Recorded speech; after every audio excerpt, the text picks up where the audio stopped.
¿Qué tal? En este video les voy a hablar un poco acerca de los tornos CNC, su estructura básica, periféricos, tipos, operaciones más comunes y demás.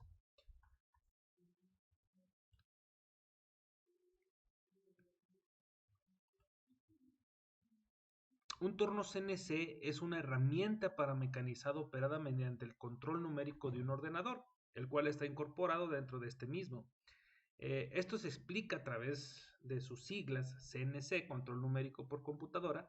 Este control numérico está basado en código G, se llama código G, que no es más que un sistema de comunicación alfanumérico en este tipo de máquinas sofisticadas. Es como los seres humanos nos podemos comunicar con este centro de maquinado a través de los códigos G.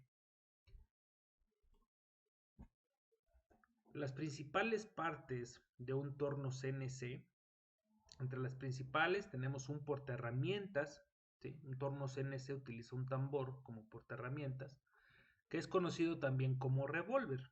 Este va girando dependiendo la herramienta que se seleccione para utilizar. La cantidad de herramientas depende del tamaño del torno, obviamente, y se controlan los cambios de herramienta mediante el mecanizado. La bancada y los carros desplazables, tanto las guías en las que se desplazan los carros transversal, de esta manera, en este eje, en el eje X, y longitudinal en el eje Z, ¿sí? Como los husillos son templados y rectificados para facilitar el desplazamiento y asegurar su precisión. Eso es algo muy importante y es una de las grandes ventajas y características principales de un torno CNC, su precisión, ¿sí? Además, los motores de cada carro, precisamente para asegurar este tipo de precisión, son independientes. El motor y cabeza principal de un torno CNC, el motor es el que provoca el movimiento giratorio de las piezas y limita la potencia real de la máquina. Es decir, nosotros podemos configurar a qué velocidad va a girar el husillo. Lo podemos configurar de una manera más precisa que en un torno convencional. Hay que recordar que en un torno convencional esto se hace mediante la caja Norton, que es un juego de engranes o un sistema de engranajes a través de los cuales se configura la velocidad de giro del husillo, pero vamos a poner un ejemplo. Si mi husillo por cálculo debe de girar a 1450 revoluciones por minuto y mi torno solamente tiene 1200 y de ahí se brinca las 1600, habrá que elegir el más conveniente. En un torno CNC no es el caso, ¿sí? Hacer motores a pasos y ser totalmente configurable y programable, nosotros podemos configurarle la velocidad requerida, ¿sí? Este motor normalmente está equipado en los tornos, es de corriente continua, ¿sí? El cual proporciona varias velocidades casi infinitas de giro. Y por último tenemos el tablero de control, el cual permite programar o cargar un programa para realizar el maquinado de la pieza, además de configurar los parámetros de trabajo como compensaciones, velocidades y demás, ¿sí? Esta es la estructura básica de un torno CNC. Los tipos de tornos CNC más comunes tenemos los de bancada inclinada, los de bancada plana y los tornos verticales. Las principales diferencias entre cada uno de ellos es que, por ejemplo, los tornos verticales se utilizan para piezas de gran volumen. Cuando se va a trabajar una pieza muy grande, se utilizan de este tipo por cuestiones físicas, ¿sí? No hay manera de que un torno horizontal pueda soportar el peso de una gran pieza y sobre todo de una gran herramienta. Entonces, los tornos de bancada plana se utiliza cuando se requiere una minuciosa exactitud en las piezas, ¿sí? Y los de bancada inclinada, estos se utilizan de manera general cuando se va a hacer algún taladrado, un tornado o un fresado, ¿sí? Esta bancada inclinada otorga una mayor rigidez a la pieza con la que se va a trabajar. Los movimientos en un torno CNC son los mismos que se tienen en un torno convencional, ¿sí? Tenemos el movimiento de avance, movimiento de corte y movimiento de penetración, ¿sí? Eh, Estos movimientos, el movimiento de trabajo, por ejemplo, es el que tiene o el que proporciona, mejor dicho, el lucillo. Esa es la velocidad a la que va a girar nuestra pieza, el movimiento de trabajo. El movimiento de avance es la velocidad a la que va a avanzar el carro longitudinal, ¿sí? En el eje Z. Y el movimiento de penetración es la velocidad o, pues sí, la velocidad a la que va a avanzar el carro transversal en el eje X. ¿Sí? Hay que recordar que el eje transversal o el carro transversal es siempre en el eje X y el longitudinal, como su nombre lo dice, es el más largo, que sería en el eje de las Z. ¿Sí? Muy bien, entonces estos son los tres tipos de movimientos en el torneado: el movimiento de trabajo, que se produce entre la superficie de la pieza girando respecto al eje Z, y la herramienta desplazándose en los ejes X o Z. Entonces, el movimiento de trabajo lo produce, en pocas palabras, el lucillo, ¿sí? Para que la pieza se mueva a cierta velocidad. El movimiento de avance lo produce el carro longitudinal, perdón, ¿sí? Y es para, por ejemplo, en el eje de las X se realiza el refrentado o careado de una pieza, y en el eje de las Z se realiza un cilindrado. El movimiento de penetración se puede observar al desplazar la herramienta solamente en el eje X para eliminar una capa de material de la superficie de la pieza, ¿sí? Entonces, estos son los tres tipos de movimientos que existen en un torno. Los tipos u operaciones que puede producirse con un torno CNC, en su gran mayoría, si no es que totalmente, son las mismas que se producen en los tornos convencionales. Tenemos el refrentado, que consiste en mecanizar la cara frontal de la pieza, ¿sí? Simple y sencillamente para darle un mejor acabado o para disminuir el tamaño de esta pieza, ¿sí? Pero no es muy recomendable hacer tanto refrentado para disminuir un tamaño muy grande, sino que simple y sencillamente la pieza se corta del tamaño más adecuado. El cilindrado, consiste en disminuir el radio o diámetro de nuestra pieza moviendo nuestra herramienta a lo largo del eje de las zetas. El taladrado se realiza utilizando una broca, ¿sí? Y se realiza un agujero utilizando esta broca. En tornos convencionales, la broca se coloca en el contrapunto. El mandrinado consiste en realizar un interior de la pieza. Generalmente el mandrinado se lleva a cabo cuando el tamaño del agujero es más grande de lo que tenemos nosotros en nuestra broca, ¿sí? Entonces, no es más que hacer más grande un agujero, el mandrinado.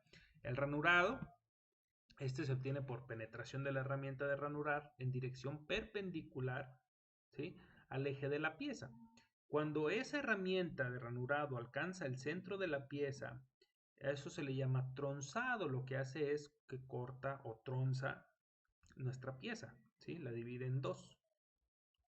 El achaflanado consiste en mecanizar un pequeño cono en la arista de nuestra pieza.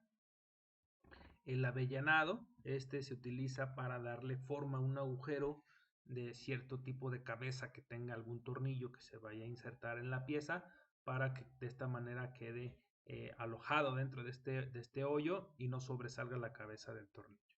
El roscado, se basa en la relación de giro del cabezal en vueltas por minuto, y el avance de la herramienta de roscar es el paso de la rosca, ¿sí?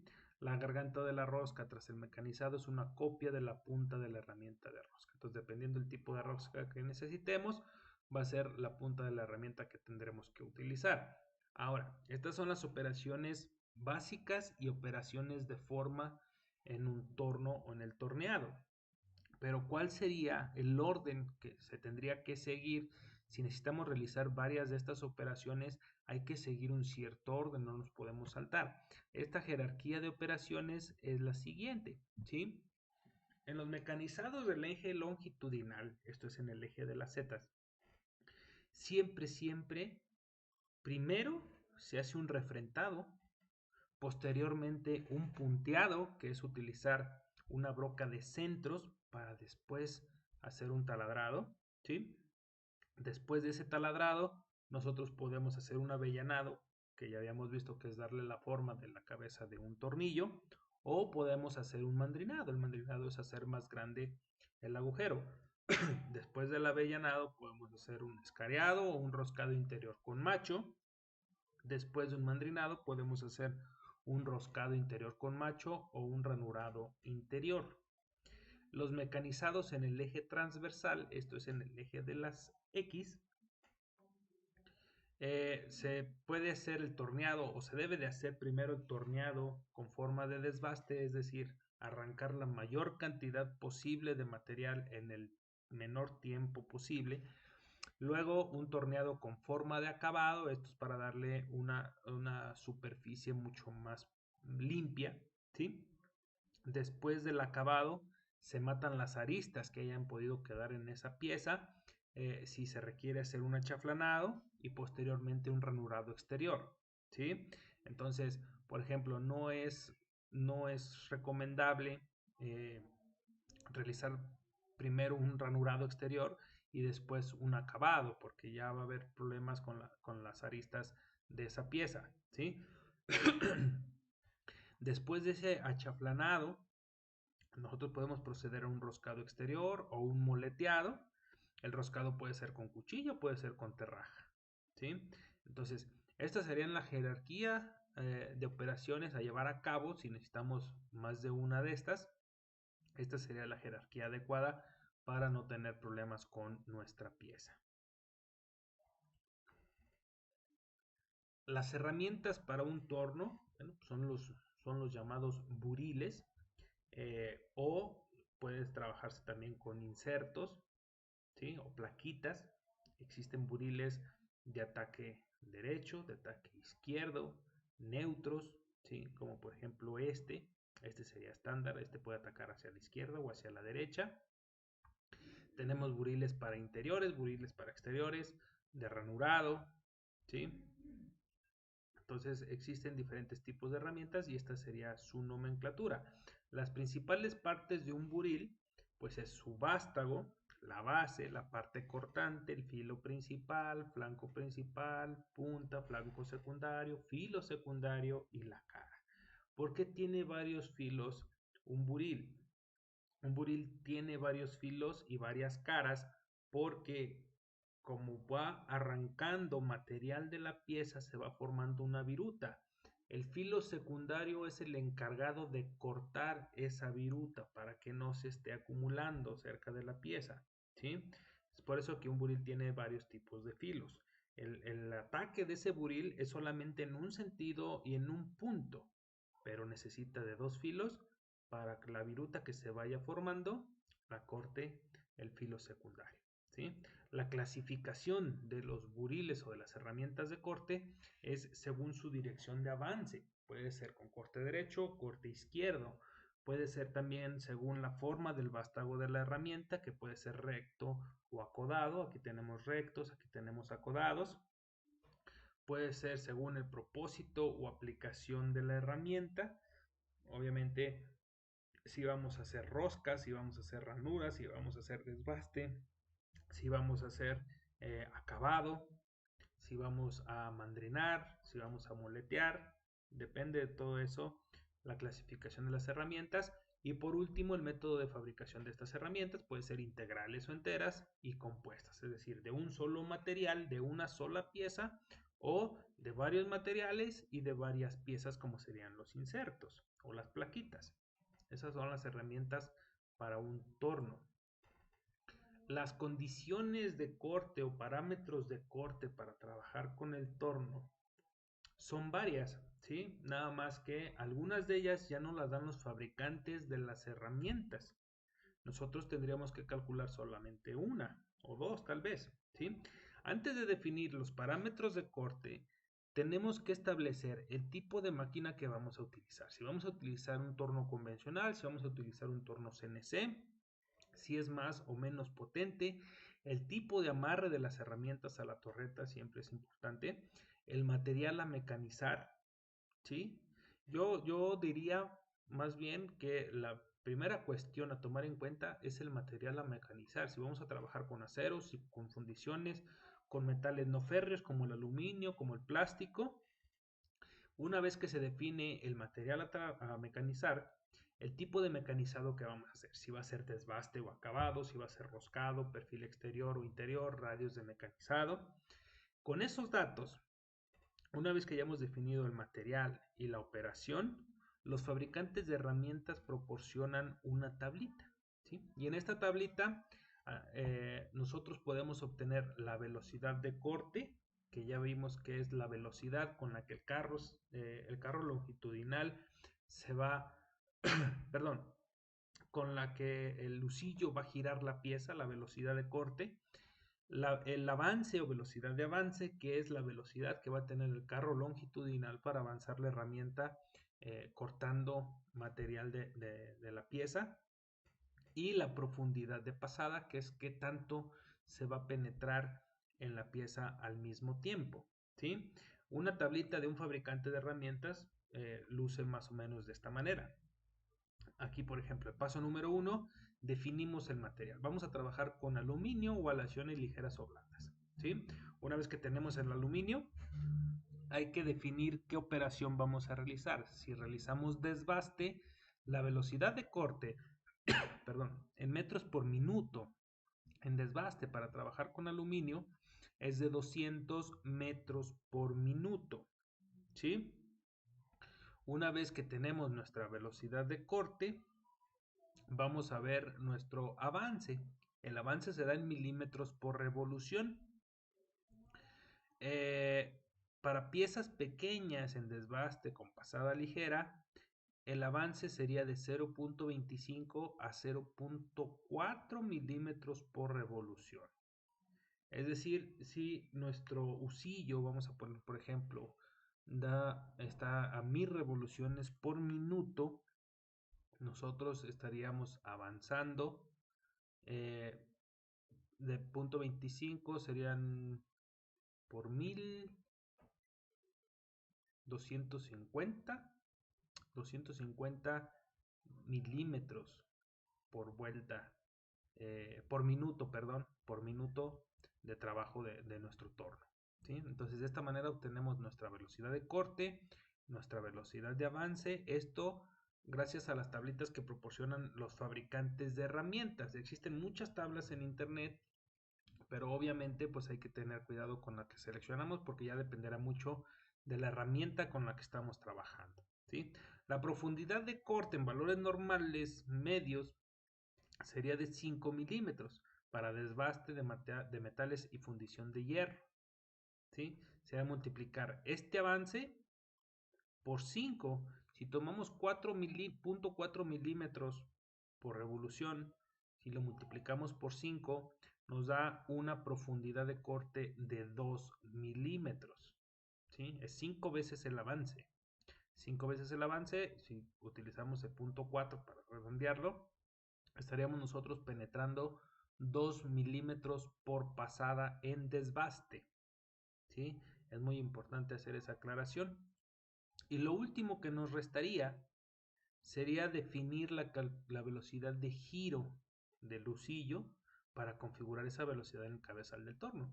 La velocidad de giro se calcula con esta fórmula. N es la velocidad de giro del lucillo, es igual a 1000 veces la velocidad de corte dividido entre pi multiplicado por el diámetro de la pieza. Estamos trabajando con un torno, ¿sí? Entonces toma en cuenta el diámetro de la pieza, no de la herramienta como se hace en el fresado. Entonces, por ejemplo, aquí nuestra velocidad de corte es de 200. Ese 200 lo multiplicamos por 1000, son 200.000, lo dividimos entre pi y también lo dividimos entre el diámetro de la pieza. Por lo tanto, entre más pasadas vamos dando, obviamente el diámetro va a ir disminuyendo, esa velocidad de giro tiene que ir disminuyendo proporcionalmente al diámetro de nuestra pieza, ¿sí? Y bueno, pues esto es lo más básico de un torno CNC, su definición, sus tipos, sus principales partes, los ejes o movimientos que presenta un torno CNC, las operaciones, herramientas y de lo más importante, los parámetros de corte. Espero que les haya servido este video y que se les haya gustado. Hasta la próxima.